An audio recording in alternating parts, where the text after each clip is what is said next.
were doing to prolong the war in Vietnam. That did not shorten the war, actually. And Gates has a long record of bending to whoever his boss is at the time. He's been doing it regularly. So just as his predecessor, just as Tenet, for example, in the CIA had that same reputation. But it isn't just Gates. There are those who say that Rice is very much against this, at least this time. Certainly, the Army is almost certainly, it is largely against it.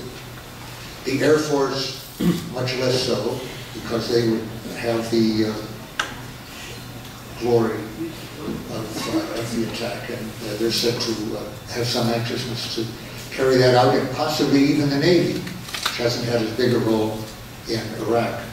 But that would mean then that it would be against Gates, the Baker Commission establishment people that he was just recently associated with, maybe Rice, maybe even Hadley, against, and the Army, and possibly the chairman of the Gun Chiefs of Staff, Pace, is against this attack.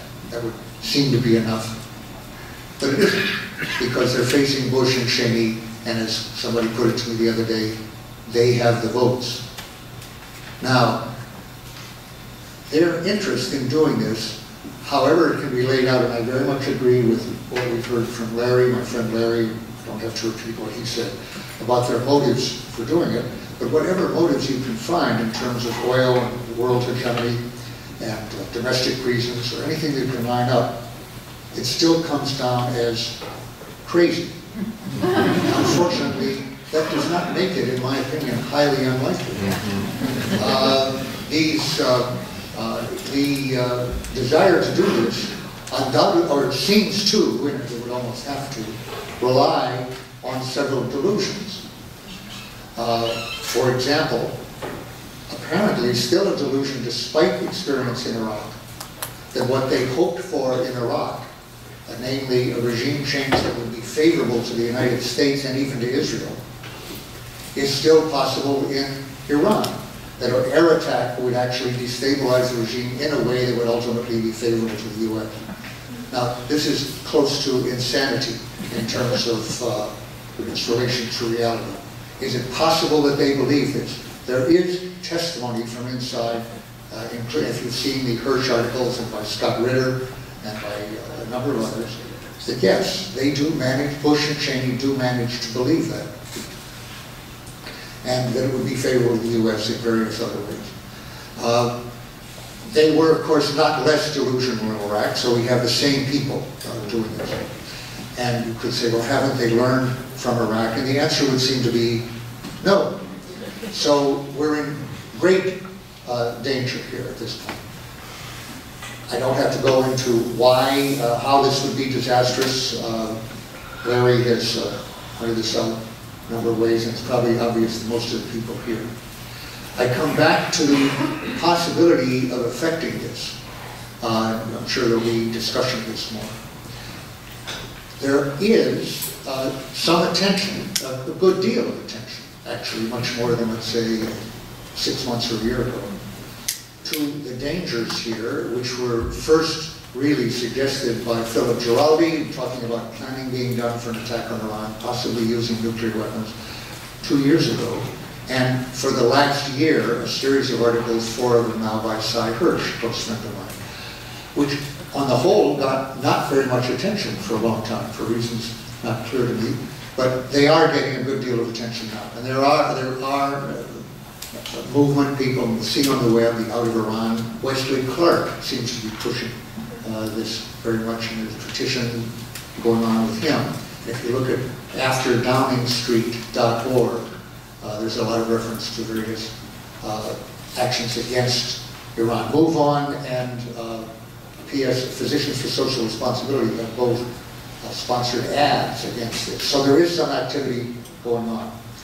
At this moment, according to an article in CQ, the Congressional Quarterly, AIPAC, understandably, is working to remove this provision from this supplemental. So that's a factor this week. to try to counteract that and their effect on the Congress. The people on the Appropriations Committee who first will be marking up the bill probably on Wednesday or Thursday of the coming week. It's that close.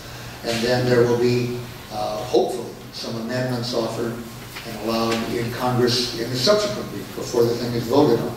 There will be discussion in the Senate over the next few weeks over Senator Webb's bill, which he hopes to incorporate, he has a freestanding bill, to incorporate in the supplemental discussion in the Senate. And then if all this fails in the Senate, which would be very regrettable in the end, if what goes to the President does not include this, there will be further attempts to get it in a bill, in freestanding bill in both the House and the Senate. In other words, it's possible to get this.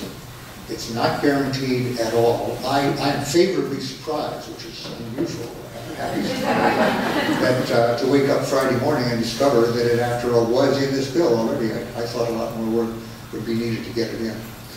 And Murtha and Pelosi both support it. So they need support on this. Lynn Woolsey and the others, Barbara Lee, Conyers, Maxine Waters, all need support. People to add to that. If they get it, of course, we're not home free. It's simply the best way of opposing an attack on Iran. The most effective, by far, no guarantee under this president. And as Mr. Zahedi pointed out, this issue will remain even after Bush is out. But the very urgent aspect is these 2 years. The reason it's not a guarantee, there's the question of presidential vetoes, there's the question of presidential signing statements, which hasn't been addressed as a constitutional confrontation. This would be an issue for that to happen. A signing statement where he merely says, in effect, I will obey this, quote, consistent with my powers as Commander-in-Chief, the inherent powers, and the unitary executive, which means I will not obey it. I'm going to ignore this even a funding conclusion. A third, he could find funds the way Reagan did when faced with the Boland Amendment on the Contras, find it from Saudi Arabia or somewhere else to carry out the attack anyway, unconstitutionally. And he can certainly do what he can to provoke or claim a provocation by Iran, which would justify, he would claim, attacking Iran without going to Congress. So this is a very chancy approach anyway, given the president's determination to bring about regime change in Iran through military means. A mad action, and I will simply add to the regional and worldwide effects of this, the external effects of this, the effects, I'm finished to use my time up here, but I do have to say this. If there is an attack, the effects in this country, I think, will be very immediate, mediated only by the Iranian reaction. Unlike Iraq, there will be reactions in the region, unlike our attack in Iraq, in the whole region, probably against Israel by Iran, and very possibly against us, or claimed to be against us. Any new terrorist action in this country would be attributed to Iran. That will lead, I believe, will be interpreted as the equivalent of the Reichstag fire in Germany, and will lead to a Reichstag fire decree, which will essentially end democracy in this country. I believe that in our immediate future, what is just as likely as an attack on Iran, which we must reduce in policy, what is just as likely is what will follow from it, and that is large-scale detention camps in this country for Middle Easterners, non-Arabs, Persians, like people in this room, Larry and me, I think detention camps are very much in the future there, and essentially the Bill of Rights being a memory. So constitutional government in this country is at stake, very much implicated in the prospects for an attack on Iran. All of us as American citizens and otherwise, the world really has an enormous interest in doing what we can to avert that. Thank you.